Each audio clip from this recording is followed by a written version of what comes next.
we are here to present our presentation. So here's our team member, Kim. My name is Kim. Myself is lead designer. I took care of most of the time to make HUD, which is associated with game condition. And Hyunjun is producer. He took care of sound for our game. And he also make button events and mouse events and state. And then Bong Gun Chae is test manager. He took care of map editor, which he can generate many objects for our game. Also he made map design and map objects. Map management. Oh, sorry. Someone is technical director.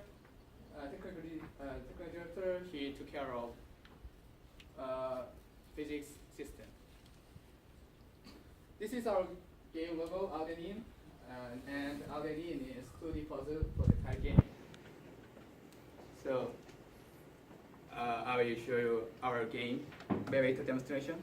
Hi guys, I'm test manager of our team. I made web editor and improved it from engine proof. There is an instruction for this web editor, so that later user can make their own level easily. And the big difference from engine proof is that I can now delete the object that I create, and I will demonstrate within a second. I can also add more objects that we made, such as moving world, clear zone,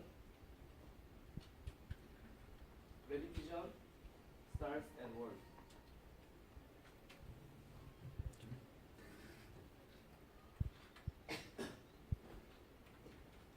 Now we can make multiple levels from here, and if we press ESC keys, then we create it is saved as text file. This level editor has increased efficiency over making different levels, and with this web editor, we don't have to make all different levels specified. Thank you. And I'll demonstrate the game.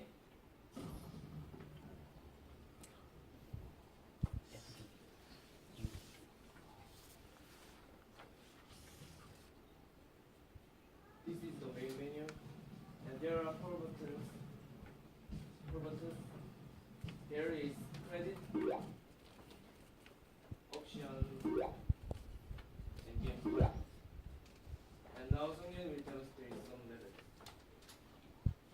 This is level 1, and player is supposed to know how to play the game with the HD instructions.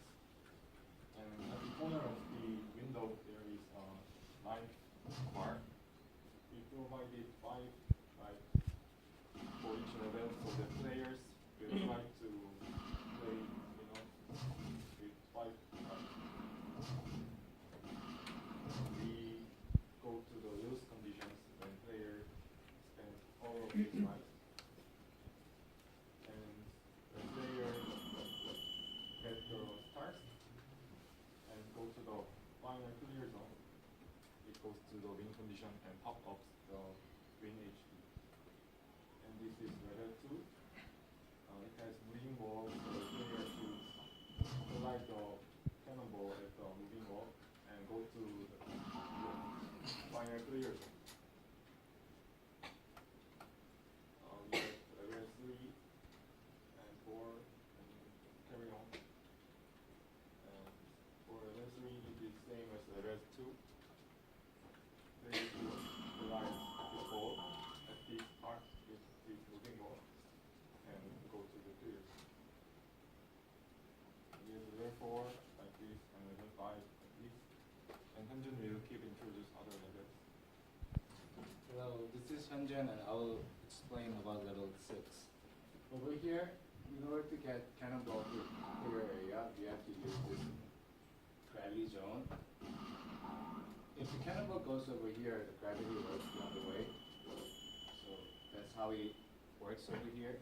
On level 7, we added spines. So in order to clear this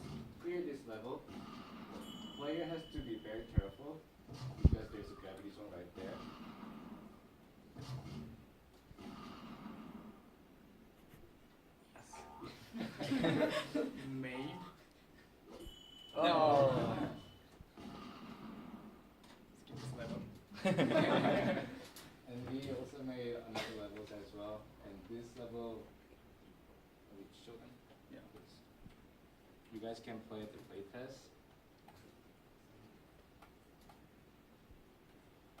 And we made an option where we can make a full screen or make a window screen. You press the Save Init button. The level will be cleared and the player has to start from the beginning.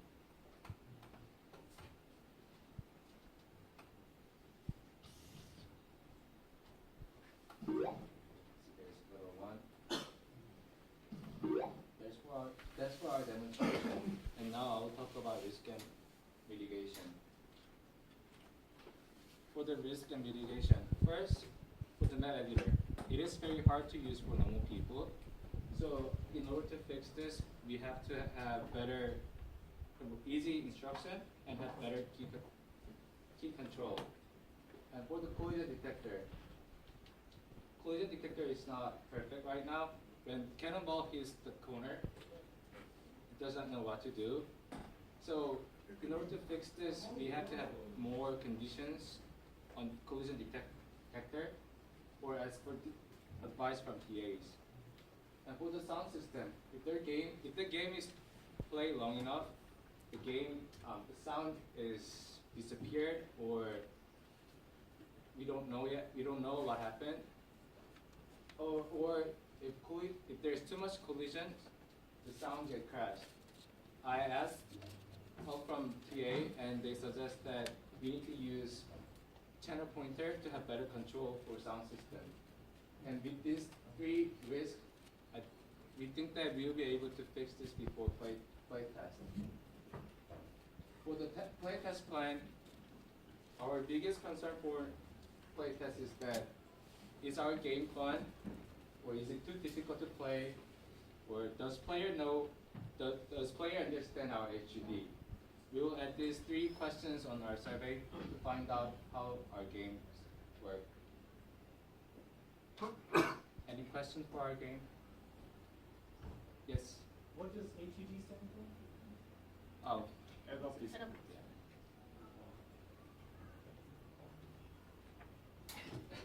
Hi. So the map editor has been, it totally has huge improvements from last time you showed the map editor. It looks like it's helping you create those levels a lot easier. When it comes to the map editor, I definitely think one of the problems, risk that you said is outside of your team is really hard to use. And the same advice is going to be the same for your game. You need to play test it.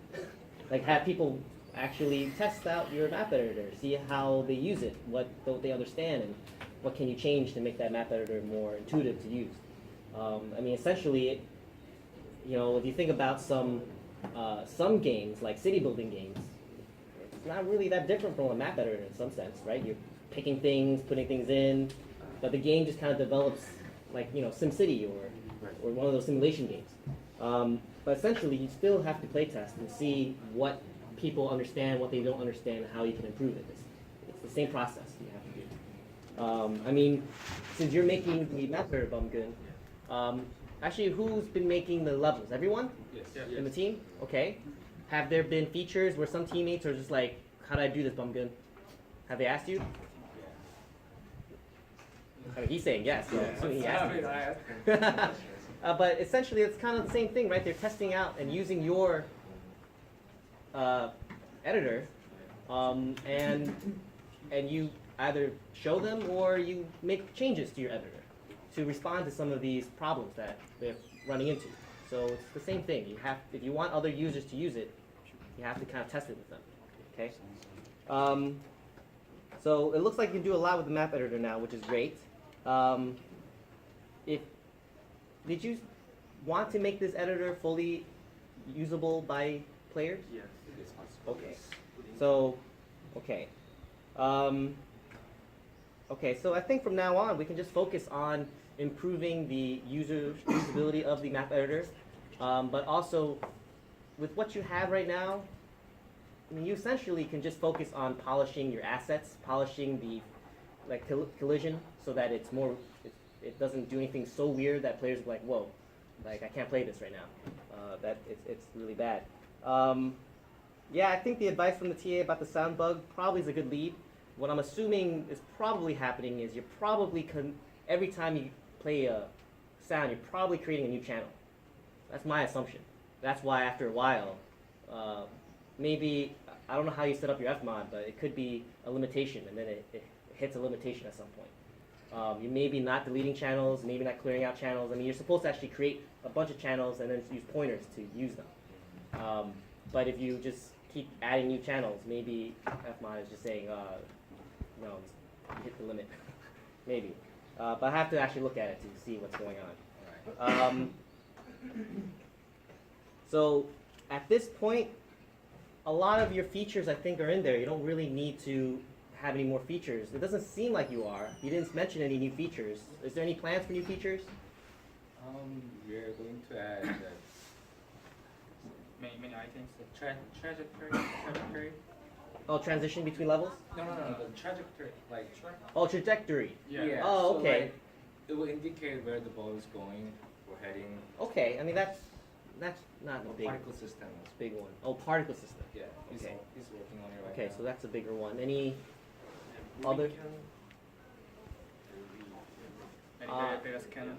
Okay, I would definitely start prioritizing what some of these you want to do. Because I think from now on, we need to start setting all the features we want and not really add new ones unless we feel like there's actually enough time to do it. Because right now, there's so much stuff you can do for polishing. I mean, the art assets, the sound assets, the response, updating the HUD, the user feedback. I mean, all that stuff is going to take time for you to test and polish and figure out what works best. And you have enough to actually make a fun game. Now it's just really play testing, thinking about how the responses are, the feedback are, and making changes and test it. And most of it's going to be related to just assets and content. Okay. So any other questions or comments from the audience? All right. I'll say one. Yeah. I did see the fun element. There was a moment when we were trying to get to the goal, and I was like, "Oh, get it!" So I think you got something there. So. Okay, thank you. Yeah, the whole audience, you heard, oh, and we're all just wishing for that thing to get in. Okay, a quick feedback on improving your presentation? Sunghyun, you need to speak louder. It was hard to hear you, and I'm in the second row. So I'm not sure how well they heard you in the back. So definitely project your voice more, okay? Maybe, stop smoking.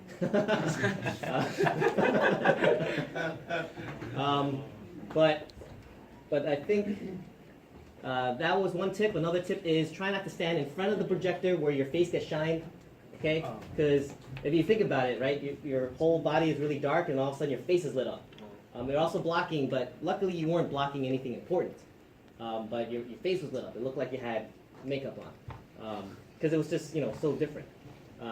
So just try to remember those things. But your voice projection was pretty good. It seems like you practiced, which is good. Just project your voice a bit more. So, yeah. All right. Thank you. Thank you. What's the name of the game again? Already. Oh, right. Just think of burgers,